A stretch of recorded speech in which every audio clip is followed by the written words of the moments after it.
O pastor Lene fez aniversário. Vamos cantar parabéns para ele? Vamos! Parabéns pra você.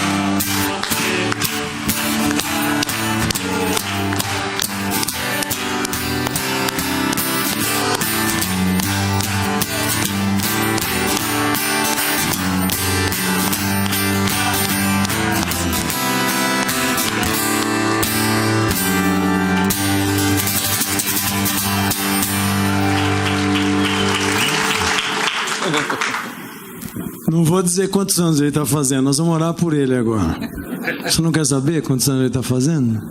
Você quer saber? Então você pergunta para ele depois. Vamos abençoar o pastor Lene, sua vida, sua casa, a Vera, os meninos. Chame aqui, cheio de cabelo branco, ovelha. Às vezes eu brinco, às vezes uns bodezinhos também, né? Ele tem cuidado da igreja com muito amor, com muito carinho, muita determinação, muita vontade e amor de Deus. Então, vamos abençoá-lo agora em nome de Jesus, para daí ele trazer a palavra já abençoada e tranquila. Amém? Amém. Jesus, nós te agradecemos por termos na Cristã da Família líderes, homens, mulheres, pastores que têm sido fiéis ao Senhor. Ao longo desse tempo todo temos convivido com muitos deles, nesses 34 anos de igreja que temos vivido. E queremos nessa hora abençoar o Lene, Senhor. Primeiro, te agradecer por tudo que ele tem feito até aqui, que o Senhor tem permitido que ele desenvolva com a Cristã da Família, na sua casa, com sua esposa, com seus filhos, no ministério, nas suas decisões de trabalhar para Ti em tempo integral, quando também estava no uso de emprego e de outras coisas, optando por vida de fé, coisa também hoje em dia não tão comum. E nós queremos orar, Senhor, para que a Tua bênção continue sobre ele, sobre a sua casa, sobre a sua herança, seus filhos, sobre o seu legado, para que ele se continue, para que ele se estenda, para que o Teu reino seja glorificado e para que isso continue até que o Senhor venha. Então, nós te agradecemos muito pela vida dele e pedimos que o Senhor dê a ele muito mais anos, Senhor, de saúde, alegria e graça no Teu reino, em nome de Jesus. Amém. Amém. Para aplaudir.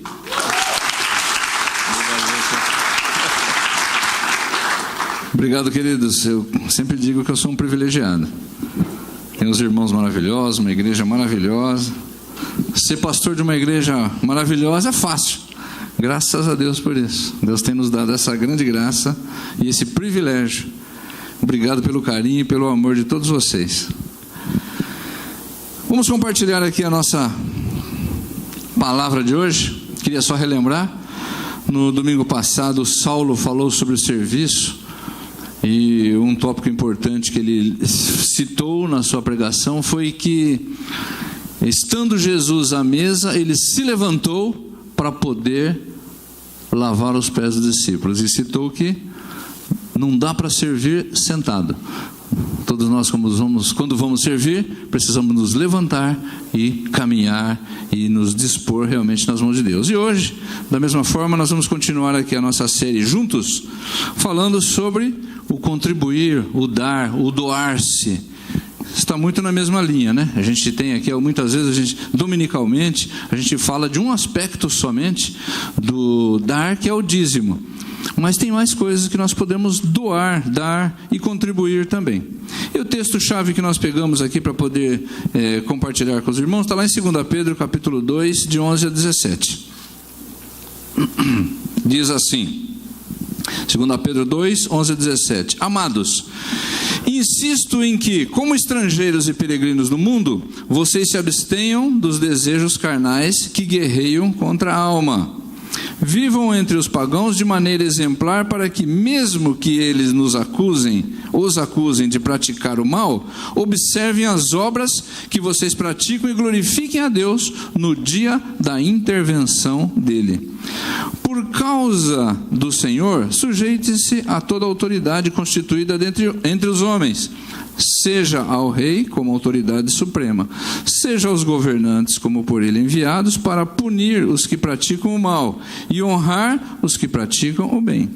Pois é da vontade de Deus que, praticando o bem, vocês silenciem a ignorância dos insensatos. Vivam como pessoas livres, mas não usem da liberdade como desculpa para fazer o mal. Vivam como servos de Deus. Tratem a todos com o devido respeito, amem os irmãos, temam a Deus e honrem o rei. Belo ensinamento de Pedro. E eu peguei aqui alguns, esse texto é muito rico, dá para falar dele aqui muitas mensagens, mas eu peguei aqui alguns tópicos somente para a gente poder conduzir aqui a nossa linha de pensamento em relação ao dar. Uma das coisas que Pedro chama atenção, que é o capítulo 11, o verso 11, diz assim: insisto que como estrangeiros e peregrinos, vocês se abstenham. Forasteiros e peregrinos, ou seja, ele está dando aqui a ideia de que a nossa passada por esse mundo, por esse tempo, é como se nós fossemos peregrinos, e nós somos peregrinos. Vai passar um tempo e nós vamos voltar de onde nós viemos, não é verdade? Então, quando você vai viajar e vai se mudar, ou vai passear num outro local, num outro país, você chega lá sabendo que vai passar um tempo, vai ali conhecer, fazer amigos e conversar, mas depois você vai voltar para o seu lugar de origem. E Paulo está dizendo isso. E ele está dizendo que nós somos esse povo peregrino, que estamos aqui por um tempo, mas nós vamos voltar. Então, nós não podemos nos enraizar de uma forma a querer passar aqui eternamente, porque nossa vida não é aqui. Nós vamos estar voltando ou cumprindo um propósito de Deus nesse lugar. E 2 Timóteo capítulo 2 versos 4 diz assim: nenhum soldado não se embaraça com os negócios dessa vida, a fim de agradar aquele que o alistou. Ou seja, nós estamos aqui de passagem, e ele está falando: não se embaraçem, não se enrosquem, passem fazendo o bem e demonstrando a outros aquilo que Deus gostaria ou propôs no seu coração que ele fosse glorificado através da sua vida. Então a sua profissão, o seu empreendimento, né, o seu negócio, a sua vida, enfim, a sua família, ela é algo que não é um fim, mas ela é o meio pelo qual o Senhor Jesus vai utilizar para abençoar a outros. Amém? No outro texto, verso 12, ele fala assim: vivam de maneira exemplar. Isso também é uma coisa muito ampla, né? Viver de maneira exemplar não quer dizer que você tem que ser o melhor, mas ele está dizendo para que nós sejamos aquelas pessoas que aqueles que convivem conosco possam dizer assim, ó: essa pessoa, esse fulano, ele pode não me ajudar, mas ele nunca vai me prejudicar, na pior das hipóteses. Ou então ele possa dizer de você assim: essa pessoa eu posso confiar, porque ela nunca deu um bola fora. Deu para entender, irmãos? Nós temos que marcar de uma maneira positiva o lugar onde a gente convive. Nós não podemos ser conhecido lá como esse aí é o mala, rapaz, esse camarada aí, toma cuidado, hein, porque é horrível. Aí a gente não está cumprindo o papel pelo qual o Senhor nos chamou. Ele nos chamou com um propósito, e nós temos que adquirir ou transmitir confiabilidade, que é algo muito difícil de se encontrar, uma matéria-prima que está quase que desaparecendo da face da terra. Mas o Senhor nos chamou para ser o quê? Sal da terra e luz do mundo, não é verdade? Então precisamos marcar de uma maneira positiva aqueles que convivem conosco. E o texto que me chamou muita atenção e que realmente eu tomei ele para que seja aquele que é base para a nossa contribuição, a nossa doar e dar, é o texto do verso 16. Ele diz assim: vivam como pessoas livres. Livres. Irmãos, aqui há uma grande reflexão. Nós só podemos pensar assim, nós só podemos contribuir, ou dar, ou viver de uma maneira desapegada, se formos livres. Se formos pessoas cativas, a gente vai estar pensando em como se defender, como caminhar. Estava lendo um livro essa semana do John Stott, o livro chama-se Por que Sou Cristão?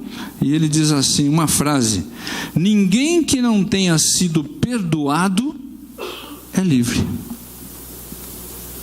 Ninguém que não tenha sido perdoado é livre. Ele está falando aqui do perdão, do resgate feito por Cristo na cruz, pela minha e pela sua vida. Então, se nós não fomos perdoados, está acontecendo uma grande contradição na nossa vida, porque a gente está falando de contribuição, e na nossa mente a gente está pensando em, muitas vezes, adquirir, de ganhar, de juntar. Pessoas que não são livres pensam, cobiçam, têm ganância. Quanto mais eu adquirir, é melhor para mim. E a palavra de Deus está mostrando que a nossa liberdade, ela tem que ser tão marcante a ponto de nós não estarmos embaraçados com os negócios desse mundo, com as situações embaraçosas que muitas vezes nos prendem, nos amarram, nos impedem de andar, nos deixa preso aqui e ali, onde a gente passa tem um enrosco na nossa vida. Livres. A liberdade é o ponto forte que Jesus quer fazer na minha e na sua vida. Quer que nós andemos livres para poder servi-lo. Desde a fundação do mundo, nós temos duas questões que vão estar sempre acontecendo: cobiça e poder. Desde os tempos mais atrás, a cobiça e o poder é algo que sempre vai estar atormentando a vida, o coração, a postura das pessoas. E Jesus Cristo chama muita atenção para essas questões, né? Ele fala que tomarmos cuidado com o Deus deste século, que passa por estas coisas: cobiça e poder. Nosso coração não pode estar preso, nosso coração não pode estar contaminado com duas questões perigosas que sempre vão estar combatendo com o caráter do ser humano. E cobiça e poder tem um terceiro que está subtendido aqui, que é o dinheiro. Mas nós vamos falar daqui a pouquinho do dinheiro. A vitória na nossa vida está em nós identificarmos o que é que me prende, o que é que não me... O que na nossa vida ainda nos prende, que está me prendendo ainda, que não me deixa ser livre. E toda vez que eu quero avançar, toda vez que eu quero partir, toda vez que eu quero fazer algo que seja mais a longo prazo, tem algo que me segura e eu penso: não, mas eu ainda tenho que resolver esse negócio, isso aqui ainda está preso na minha vida, essa área ainda não está totalmente resolvida. Pense, porque a nossa vitória está em nós identificarmos o que nos prendem, confessarmos o que nos prendem, sermos perdoados do que nos prendem e sermos livres para andar e para fazer a vontade de Deus. Amém? Então o perdão, quando acontece o perdão e o perdão na cruz, quando a gente entende isso, ele faz algo que transforma completamente a nossa postura e a nossa maneira de viver. O eu viver para mim mesmo, o adquirir as coisas, o estar preocupado, ou querer andar caminhando e fazendo aquilo que é melhor para mim, ou seja, o eu no centro da minha vida, sai e alguém vem ocupar esse lugar, que é Jesus Cristo. Jesus passa a ser o centro da nossa vida. Ele precisa ser o centro da nossa vida. E se isso não acontecer, nós vamos estar sempre presos com uma e alguma outra coisa. Toda vez que algo uma notícia ruim acontecer, a gente vai ficar com medo, apavorado, porque a gente acha que se nós não tomarmos alguma providência, algo pode nos atingir. Mas Deus, se estiver no centro da nossa vida, pode acontecer o que for, o Senhor estará conosco. O Senhor estará cuidando dos seus, ainda que aconteça alguma situação adversa. Mas Ele é o centro da nossa vida. Ele precisa reinar em nossas vidas. E ainda para complicar um pouquinho mais essas questões, isso é disseminado em todos os lugares. Qualquer revista que você pegar, qualquer leitura que você for fazer, qualquer reportagem que você for assistir, qualquer curso que você for estar assistindo, você vai estar sempre ouvindo alguém dizer, para nós colocarmos, para que a nossa expectativa esteja sempre voltada para resultado. Então, sempre resultado. Então, a nossa mente ela vai se fixando em ter resultado. E quando a gente fica preso somente em resultado, a gente começa a passar por cima de determinadas questões que podem comprometer exatamente aquilo que a gente fica muito preocupado, que é o resultado final.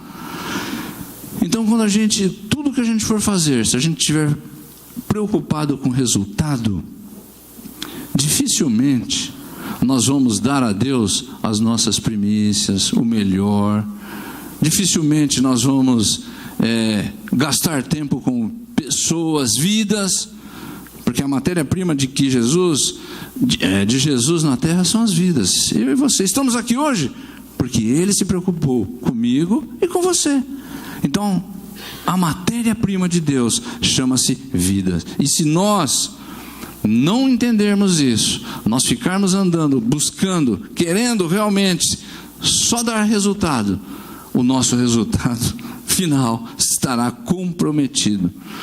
E tanto é que a palavra de Deus diz assim, e quando fizeres a um desses meus pequeninos, a mim o fizestes. Então veja, resultado, ele é às vezes contrário ao que Deus está nos mandando fazer. Às vezes nós temos que ouvir para fazer a vontade de Deus. Dentro desta questão de ouvir o que Deus quer que a gente faça e na questão de resultado, eu peguei um exemplo meu aqui, não porque eu seja melhor. Quando eu dou um exemplo meu é para dizer que eu também sou igualzinho a vocês. E tenho as minhas dificuldades e tenho as minhas situações boas e tenho que aprender do Senhor em como ser abençoado para abençoar. Um certo tempo na minha vida de trabalho, aconteceu uma situação de eu fazer um bom negócio para a empresa e eu recebi um bônus fora de época.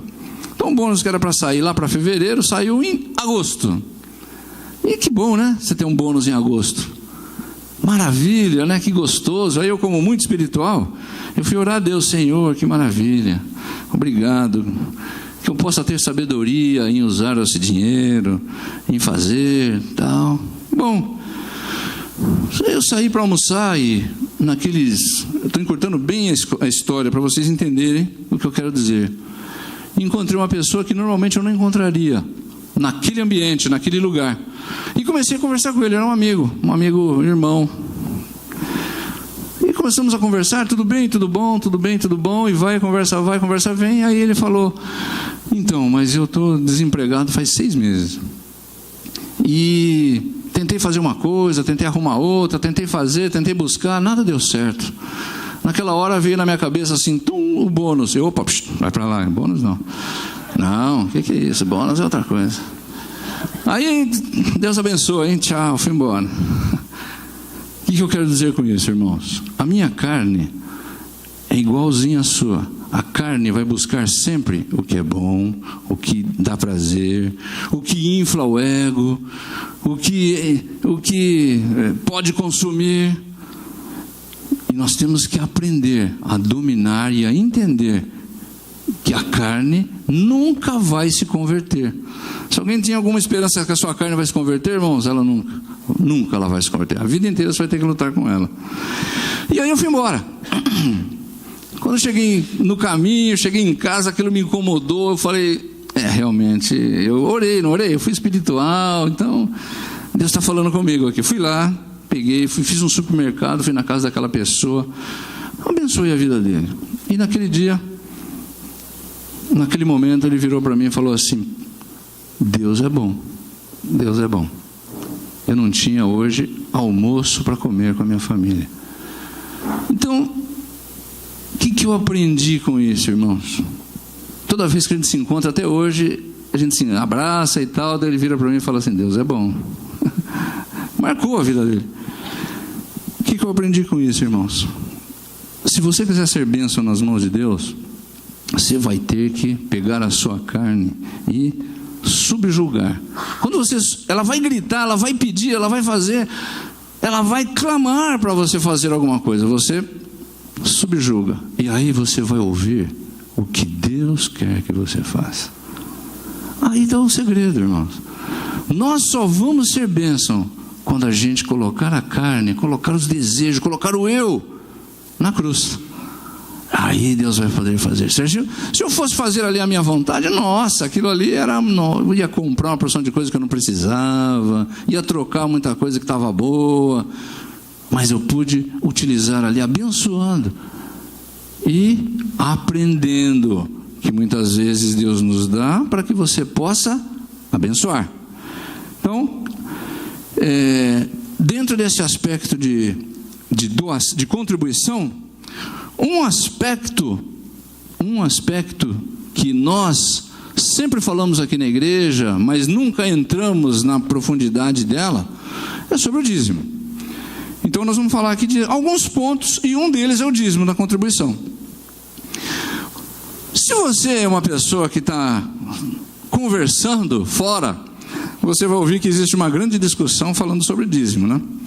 Que ele não é mais devido, que o dízimo é do tempo da lei, hoje nós estamos no tempo da graça, então nós não precisamos fazer isso, e um monte de alternativas, uns que são contra, outros que são a favor, e uma discussão que não se chega quase que a lugar nenhum. Então, se nós vamos falar de contribuição, hoje nós vamos ver o que a palavra de Deus diz sobre esse assunto. Não importa a opinião minha, do fulano, do ciclano, nós temos que entender o seguinte: o que a Bíblia diz sobre o dízimo.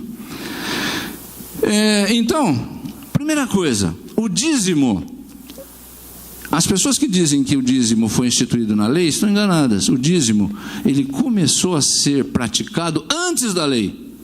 Logo, o dízimo é atemporal. Ele é antes da lei. Então, não vamos ler, mas lá em Gênesis capítulo 28, verso 22, Abraão deu o dízimo a Melquisedeque, e de todas as suas coisas, ele dizimou. Jacó foi fazer um negócio e ele colocou uma proposta diante de Deus, e falou: Deus, se você me abençoar nisso, me fizer aquilo outro, eu te darei o dízimo de tudo que eu tiver. Isso está lá em Gênesis capítulo 28, versos 22. Quer dar uma lidinha só para tirar a dúvida? Jacó e Abraão, antes da lei. A lei foi lá em Moisés. Então, Gênesis 28, 22, só para a gente tirar essa questão, para vocês entenderem que o tempo do dízimo é anterior. Tem êxodo, peraí. Gênesis 28, 22.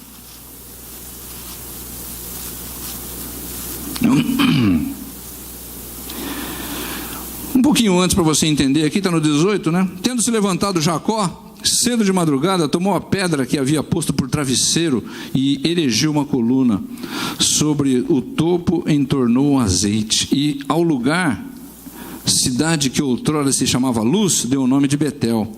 Fez também Jacó um voto dizendo: se Deus for comigo, me guardar nessa jornada que empreendo, e me der pão para comer, roupa para vestir, de maneira que eu volte em paz para a casa de meu pai, então, Senhor, o Senhor será o meu Deus, e a pedra que erigi por coluna será a casa de Deus, e de tudo quanto me concederes, certamente te darei o dízimo. Ninguém pediu isso para ele, ninguém falou nada, mas ele tinha no coração sobre esse assunto. Então o dízimo veio antes. A prática do dízimo foi confirmada na lei. Então em Levítico, capítulo 27 e 32, fala sobre a obrigatoriedade daquele povo que era o povo de Deus dar o dízimo de todas as coisas, primícias, não sei o que, e dízimo. Então, na lei, ela veio confirmar aquilo que já era praticado. Então, se a gente for olhar, o dízimo está presente em toda a Bíblia. Em toda a Bíblia. E o mais usado pelo meio cristão é o de Malaquias 3,10, que fala: trazei todos os dízimos à casa do tesouro, para que haja mantimento na casa do Senhor, e por causa disso repreenderei o devorador. Então, esse é o texto mais utilizado. Mas, no Novo Testamento, nós vemos Jesus falando do dízimo.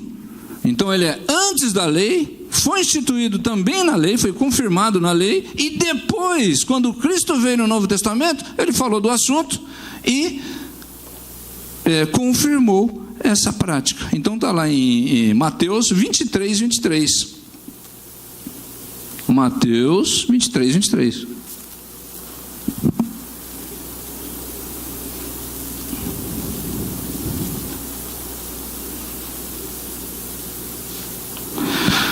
Diz assim: ai de vós, escribas e fariseus, hipócritas, porque dais o dízimo da hortelã, do endro e do cominho, e tendes negligenciado os preceitos mais importantes da lei, a justiça, a misericórdia e a fé. Deveis, porém, fazer estas coisas sem omitir aquelas. Então, qual que são estas? Estas são a fé, cadê o 23? A fé, a justiça e a misericórdia, sem omitir aquelas. O que são aquelas? O dízimo do hortelã, do endro e do cominho.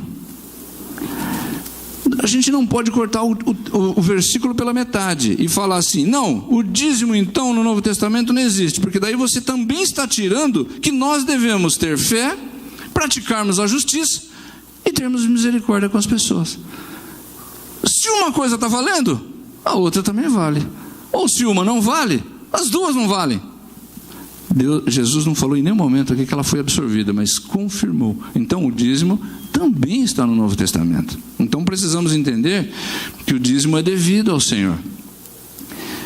E quando a gente vai estar falando com pessoas, tem pessoas então que falam assim: não, mas eu administro meu dízimo. Não, a Bíblia está dizendo o seguinte: trazei o seu dízimo na casa do Senhor. Na casa do Senhor. Ele não falou para você administrar, ele não falou para você dizer se você dá total, parcial, se é a 100 ou se é com. Trazei o dízimo na casa do tesouro. Ah, mas eu não confio no pastor, não confio na liderança, eles vão gastar o dinheiro, meu dinheiro que eu trabalhei. Primeiro que ele não é seu, né? É do Senhor. Mas se ele gastar de uma maneira indevida, ele vai ter que pagar ou que responder isso diante de Deus. E você fez a tua parte. E Deus é justo e justo e bom o suficiente para preservar as atitudes de cada um de nós. Então, aquele que não dá o dízimo, ele está em débito com Deus. Débito com Deus. Então a gente nunca prega sobre esse assunto aqui, até porque porque confunde, né? Você vê tanta gente pedindo dinheiro, mas nós resolvemos aqui falar sobre a verdade sobre o dízimo. Agora, o dízimo é bom e tem bênção. E aí a bênção, irmãos, é algo que realmente cada um de nós pode testemunhar daquilo que Deus fez e faz na sua vida. Então o dízimo não é o que sobra, o dízimo é o primeiro. Quando você recebe lá o seu lerite, ou quando você lança lá na tua planilha o teu orçamento, o primeiro ali tem que ser o dízimo. Porque se você for deixar para ser a última linha, com certeza a última linha vai estar vermelha. E aí você fala assim, não, no mês que vem eu dou.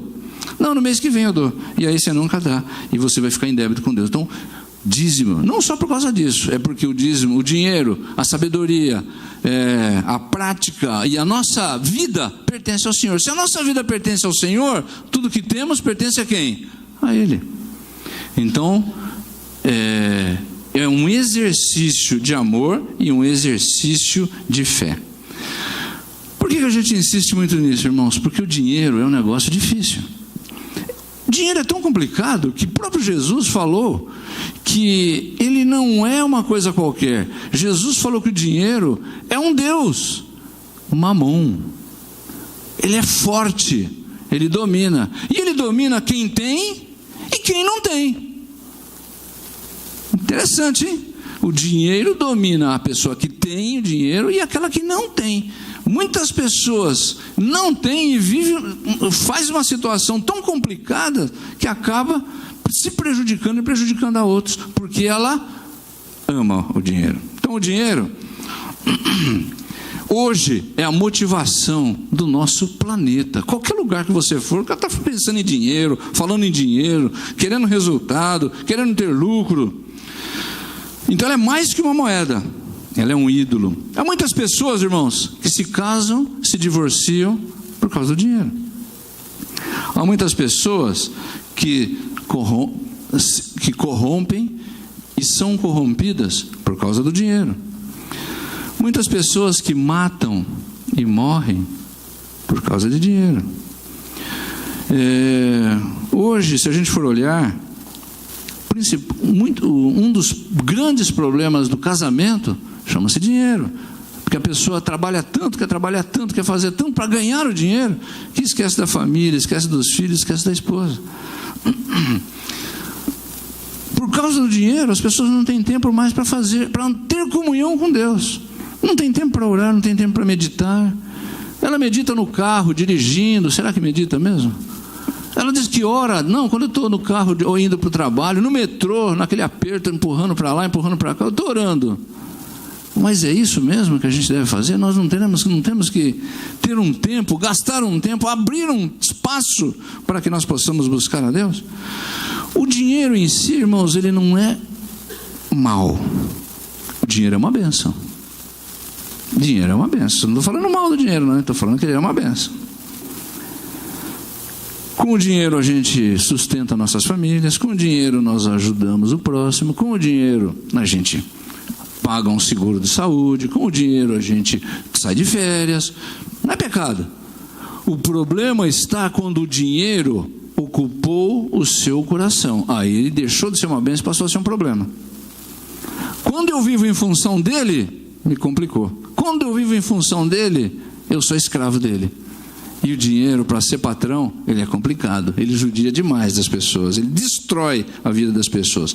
Paulo, lá em 1 Timóteo 6,6 diz assim: a piedade com contentamento é grande fonte de lucro. Nada trouxemos para esse mundo e nada levaremos dele. Se tivermos o que comer e se vestir, estejamos satisfeitos. Os que querem ficar ricos caem em tentação, armadilhas, desejos descontrolados e nocivos, que levam o homem à ruína e destruição, porque o amor ao dinheiro é a raiz de todos os males. O amor ao dinheiro é a raiz de todos os males. Então, o amor ao dinheiro é o problema. O dinheiro em si não é problema. Se você tiver dinheiro no banco, não é pecado. Agora, se você viver a sua vida para ter dinheiro no banco, se você gastar a sua vida, a sua potencialidade, a sua fé, o seu amor para ter dinheiro, isso é um problema. Ele te aprisionou, ele te amarrou e ele te impede de poder ser livre. Lembra que eu falei lá atrás, hein? A liberdade que Cristo nos deu. Algumas coisas que a gente pensa que o dinheiro faz. Primeiro, muitos falam assim: não, o dinheiro traz segurança. Não é verdade. Você vê muitos ricos que têm medo de sair de casa. E tem muitos ricos que saem de casa, saem de helicóptero, tá certo. Mas quando começa a surgir o rumor da Bolsa de Valores, fica desesperado, começa a ter infarto. Agora vem o petrolão, o cara quase morre, vai para o hospital. Por quê? Porque o dinheiro vai virar pó. Então não traz segurança, você não está seguro. O dinheiro está lá, não sei aonde, está na bolsa, está guardado não sei aonde. O banco começou a falir, pronto, já vem um desespero, já começa a dar problema. Traz segurança? Não, eu diria que não. Traz felicidade? O dinheiro traz felicidade. Se fosse assim, todos os ricos seriam felizes, são?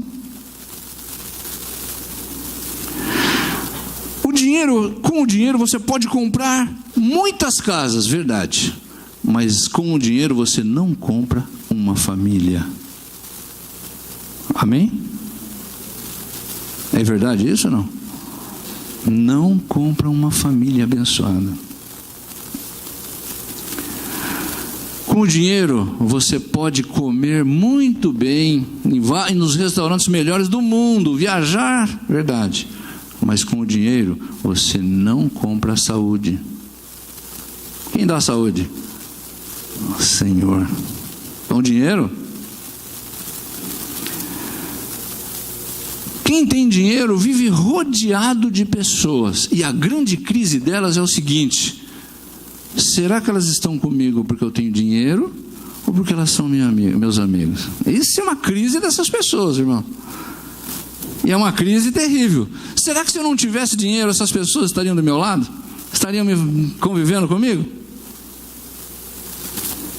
Então, o dinheiro traz muitas pessoas perto de você, mas não traz amigos.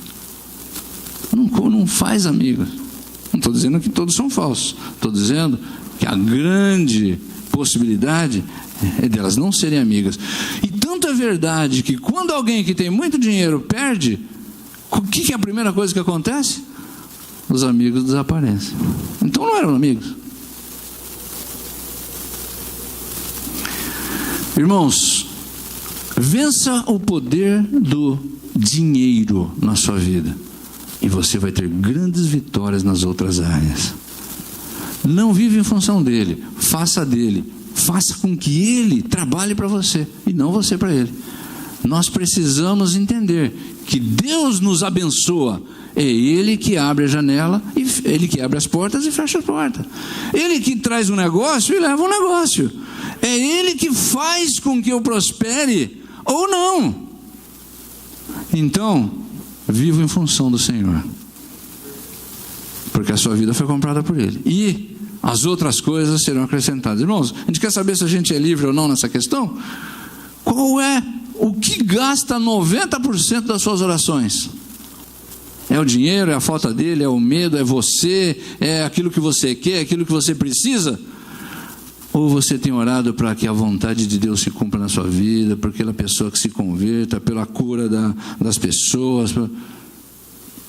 Irmãos, quando nós vivemos em função de nós mesmos, nós vamos gastar toda a nossa energia naquilo que Deus não falou para nós nos preocuparmos. E não existe um atalho. Essa é a questão chave. Nós brasileiros, muitos, né, se orgulham de ter sempre um jeitinho brasileiro. Eu digo para você que o jeitinho brasileiro é um atalho. Existe o caminho. O atalho não é o caminho. O Paulo sempre conta uma historinha, né, do sábio e o tolo. Vou contar uma historinha aqui para vocês. O sábio e o tolo foram construir uma casa. Um construiu na areia, o outro foi construir na rocha. O que construiu na rocha demorou muito mais tempo para construir, não é verdade? O que construiu na areia construiu mais rápido, porque construir na rocha não é fácil. Quem gastou mais dinheiro para construir? O tolo ou o sábio? O sábio, porque foi fazer na rocha, gastou muito mais dinheiro para construir. Então, se a gente for olhar o resultado, o tolo construiu uma bela casa num tempo menor e com menos dinheiro. Só que a Bíblia fala assim: um dia veio a tempestade. E qual é a casa que ficou de pé? A do sábio, que construiu na rocha. E aí ele vai exemplificar lá, falar que a rocha é Cristo, aquele que construiu sobre os princípios, construiu a sua vida, a sua família, o seu futuro, nos princípios de Cristo. Então, meu irmão, o sábio, que era o cara, quando veio a tempestade, perdeu tudo. Perdeu tudo. E a Bíblia fala assim, grande foi a sua ruína. Todo começo de ano, existem os desmoronamentos, né? Chove e tal. E esse ano, eu me lembro, fui em São Sebastião. Sempre acontece em algum lugar. Esse ano foi em São Sebastião. Eu estava assistindo a reportagem e a repórter pegou um homem, estava chorando, né? E falando assim, perdi tudo, eu perdi tudo. Eu morava ali no morro, no monte, há 15 anos. Nunca me aconteceu nada. Meus filhos nasceram ali, cresceram ali. Até que veio a tempestade e ele perdeu tudo. Irmãos, não existe atalho. Você quer ser abençoado? Existe um caminho, uma forma de ser. Então, eu quero dar uma palavra para você aqui agora. Você que tem esperado muito tempo no Senhor, as coisas têm andado difícil, parece que não dá certo, parece que Deus não responde às suas orações. Você tem feito, orado, jejuado, ajudado as pessoas, caminhado com elas e nada tem acontecido. Eu digo para você, não desista. Permaneça, porque um dia vem a tempestade e Deus vai honrar a sua postura com Ele. Deus vai olhar para o seu coração e vai dizer, servo bom e fiel, sobre o pouco foste fiel, sobre o muito te colocarei. Não desista, meu irmão. Às vezes, muitos são criticados por serem honestos, por fazer negócios legais, por perderem oportunidades, por não entrarem conchavos. São criticados porque têm um namoro segundo o padrão de Deus. São ridicularizados por posturas que tomam.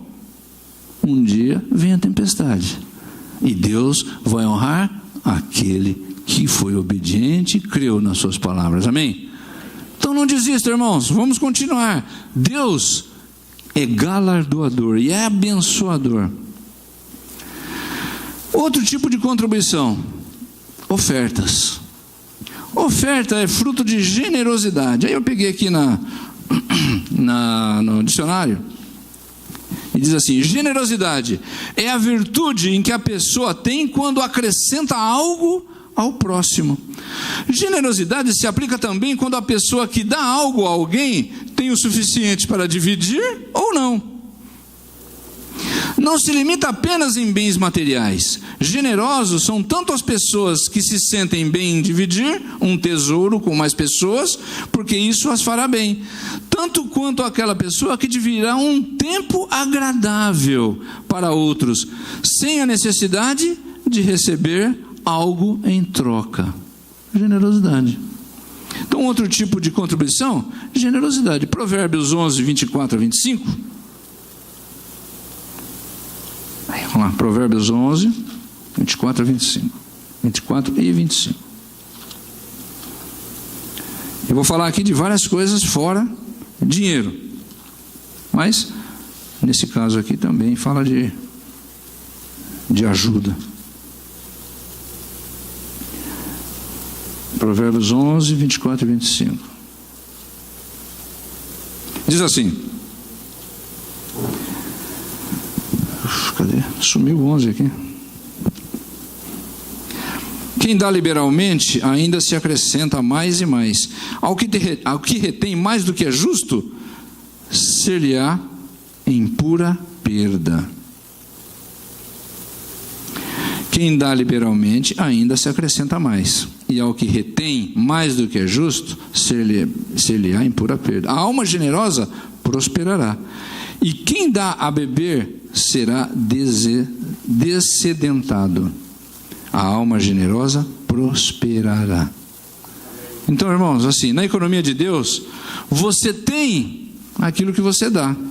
E você perde aquilo que você retém. Diferente, não é verdade? A matemática ela é meio contrária. O dinheiro é como uma semente, só se multiplica quando é semeado. A semente que se multiplica não é a que comemos, nem a que guardamos, mas a que semeamos. A semeadura generosa terá uma colheita farta, pois quem dá liberalmente ainda se acrescenta mais. É o próprio Deus a quem multiplica a nossa semente e faz prosperar a nossa sementeira quando abrimos a mão para abençoar. Mãos abertas produzem boas colheitas. Virando a página aqui um pouquinho, Provérbios 19 e 17.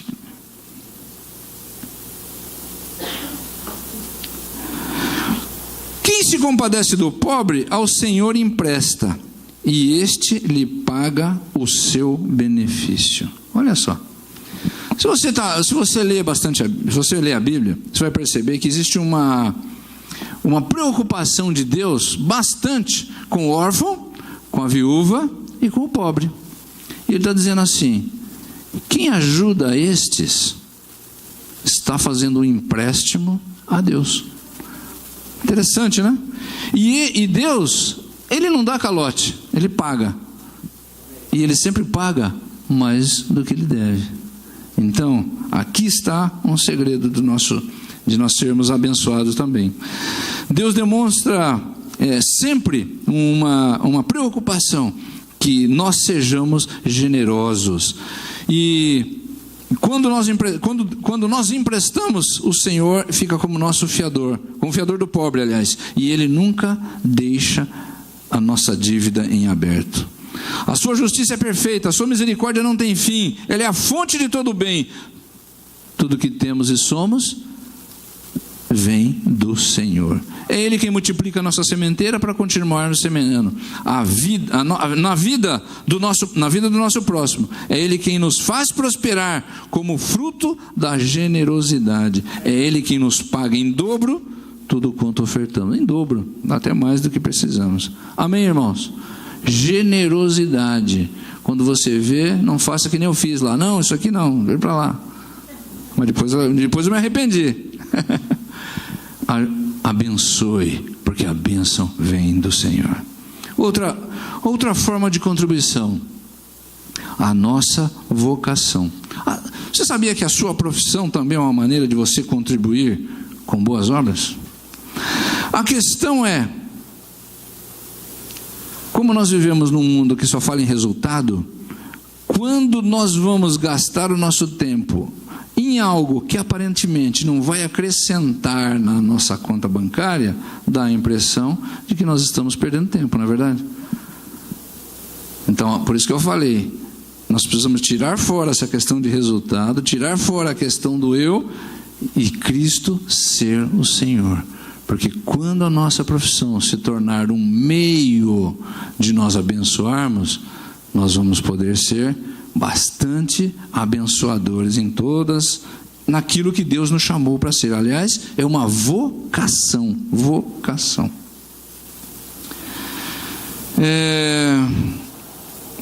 Muitas áreas que nós podemos contribuir. Área da saúde. Quantos vocacionados para a saúde, médicos, enfermeiros, que mais? Dentistas. Bênção. Tem muitas maneiras de se fazer isso. Não quer dizer que você tem que abandonar tudo e morar na África ou no meio de uma favela. Não. Você pode fazer de várias formas. Você pode fazer de maneira como Deus tocar o seu coração. Na área da informática, quantas pessoas que não têm acessibilidade, ao acesso à informação, ao acesso ao desenvolvimento intelectual ou raciocínio lógico, e que poderiam se desenvolver. Que mais? Áreas de planejamento. Não sei fazer nada. Você sabe fazer uma planilha? Sei. Nossa, quantos casamentos se acabam porque uma pessoa não sabe fazer um orçamento? Um orçamento é uma planilha Excel. Você pode ajudar e abençoar muitas pessoas. Então, se você sabe fazer uma planilha, não precisa nem ser um médico que foi um camarada muito bom. Não. Sabe fazer uma planilha? Você pode abençoar muitas pessoas. Então, área de aconselhamento. Área um advogado. Quanto ele não pode ser abençoado ou abençoar pessoas com leis, com maneiras de ser. Tempo atrás veio um pastor pregar aqui, eu não me lembro quem era, lá de Campinas, né? Que ele falou que ele passou a dar 2 dias da semana dele para tocar no hospital. E o que é isso? E eu fui ver essa questão. Tem uma maneira, a música, ele pode ser trabalhado de uma forma específica no controle da dor, na ansiedade, na UTI,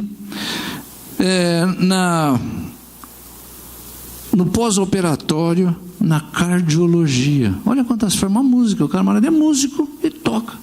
E foi lá no hospital tocar. E isso dá uma influência positiva em muitas pessoas. Então olha quantas maneiras eu posso contribuir.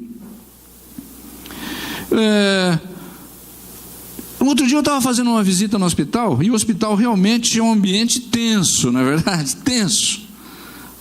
Não vou dizer que é opressivo, mas é difícil. De repente chegou lá os doutores da alegria. Quantos conhecem os doutores da alegria? Chegam, cantam, contam uma história, faz as pessoas, interagem lá com os doentes. Olha que trabalho interessante. Doutores da alegria. Não quer dizer, e eu conheço muitas pessoas que contam história para crianças, para adolescentes, para idosos. O Elmo, através do esporte, está lá na Alemanha. Não está jogando bola, ele está pegando o futebol e ensinando crianças, e uma ação social de introduzir crianças que vieram, aliás, de outros países e moram na Alemanha, a conviverem, a entrarem no ciclo de convivência com os alemães, para não ficar no gueto. Então, bom, mas eu preciso ir para a Alemanha? Também não. Se você precisar, se Deus te chamar para ir, amém. Mas em São Paulo, por exemplo, nós temos vários guetos que a gente pode ajudar. Tem os haitianos que estão lá no centro da cidade, que precisam aprender, sabe o quê? Português. Você sabe falar português? Pode ser abençoado por Deus ajudando pessoas a falar português. Os bolivianos que estão centralizados lá no Brás, que também estão no gueto ali, procurando uma maneira de poder se sociabilizar. Então, irmãos, é interessante como Deus se preocupa com essas coisas. E antes de terminar, eu queria só falar uma coisa aqui. Olha que essa mensagem e essa série, quando que ela começou, Gerson? Foi em fevereiro que foi planejado, né? E essa data de hoje, nesta data de hoje, era esta palavra. Nesta semana, irmãos, a nossa igreja recebeu uma proposta muito interessante. Sabe qual foi a proposta? De tomar conta de 2 galpões aqui no Ipiranga para fazermos trabalhos sociais. Silêncio, nossa. Será que isso é coincidência? Esta semana, uma pessoa nos procurou, a igreja, por conhecer a idoneidade da igreja, dos líderes, saber que são pessoas sérias, e falam: 10 anos para você trabalhar e fazer um trabalho social. Então, você tem algo para contribuir, irmãos? Daqui a pouco a gente vai recrutar você. Pode nos procurar aí, que tem muita coisa para fazer. Tem muitas vidas para serem resgatadas. Tem muitas vidas para serem transformadas. Muitas famílias, irmãos. Quando a gente atinge uma criança, a gente atinge uma família inteira. A gente atinge várias pessoas na sua volta. Então nós precisamos entender o que Deus quer que a gente... É o que a gente está fazendo agora, procurando entender o que a gente vai fazer, de que maneira para que a gente pode abençoar. E para terminar, meu querido, eu queria falar para você que veio aqui hoje pensando assim: hoje eu vim aqui, pastor, porque eu estou com um problema aqui que eu não consigo resolver, eu queria que hoje a palavra fosse para mim. Então a palavra que Deus tem para você hoje, irmãos, é o seguinte: deixe de se preocupar com aquilo que você não pode resolver. Entregue nas mãos do Senhor. Procure gastar o seu tempo, a sua oração, a sua energia naquilo que Deus quer que você gaste, naquilo que Deus quer que você faça.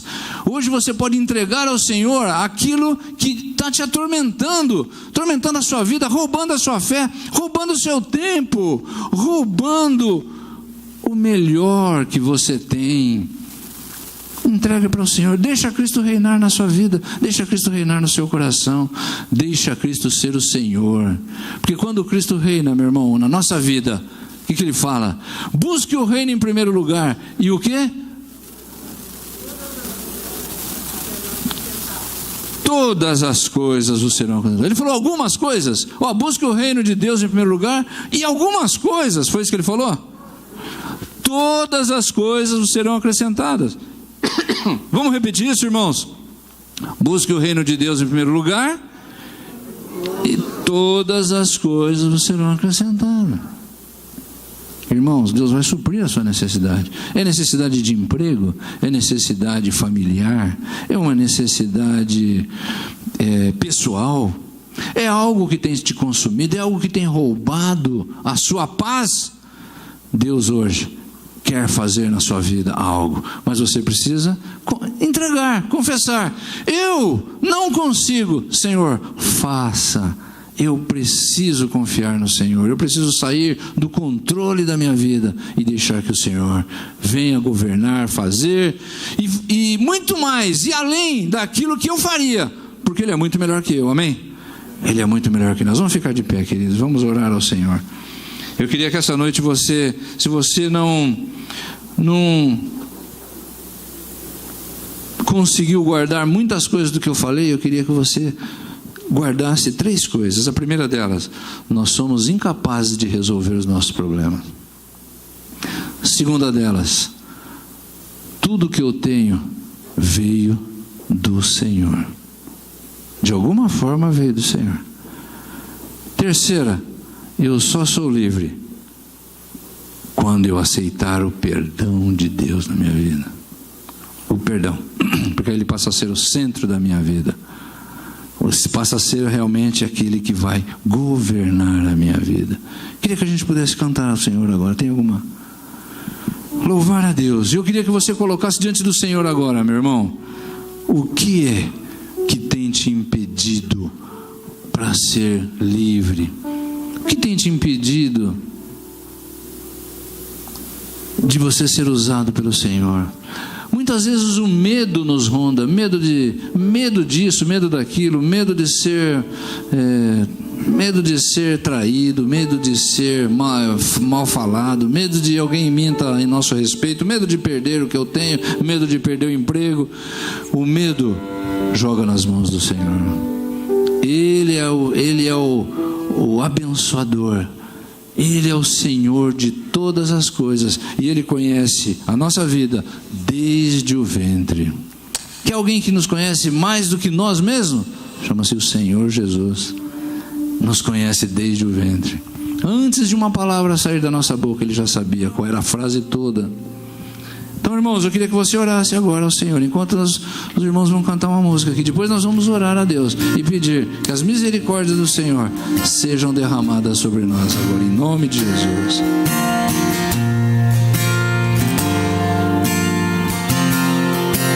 Cristo move as montanhas e tem poder para salvar, tem poder para salvar.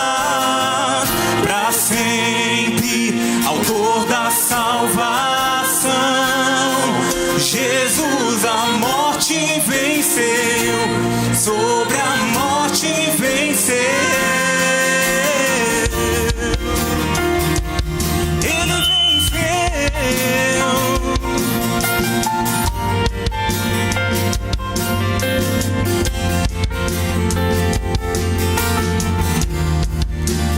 Todos necessitam de um amor perfeito, perdão e compaixão. Todos necessitam de graça e esperança, de um Deus que salva.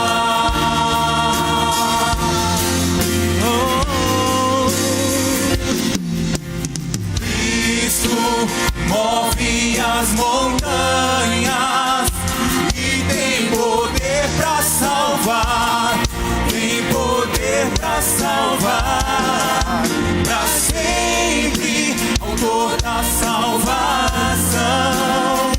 Jesus a morte venceu, sobre a morte venceu. Nosso mundo vai brilhar a luz.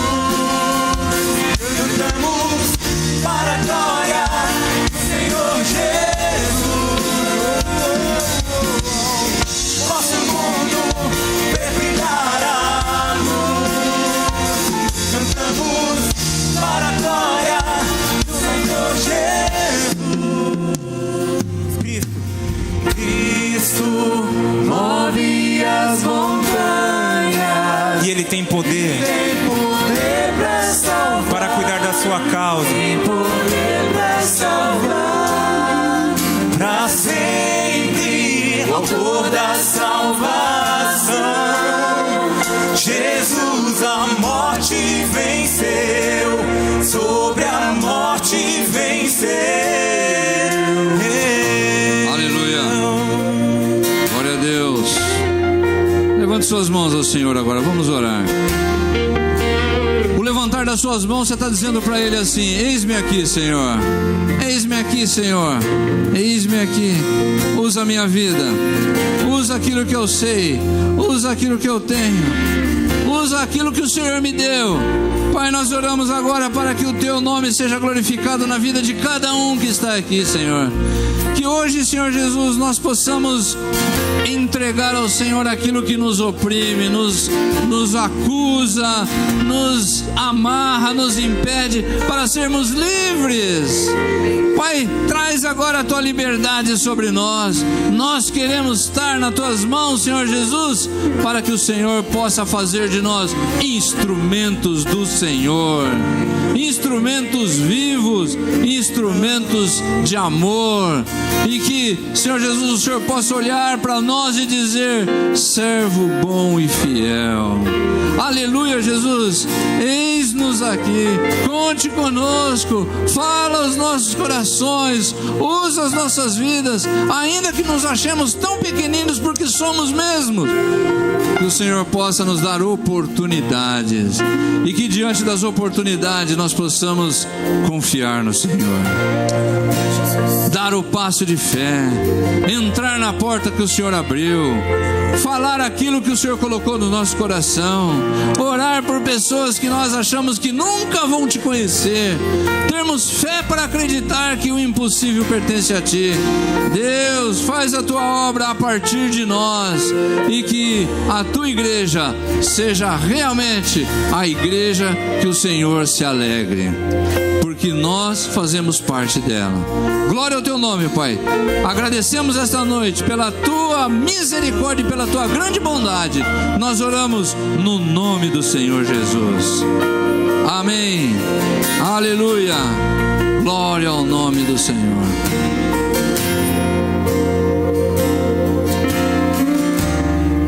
Vamos orar para encerrar. Tem alguma coisa?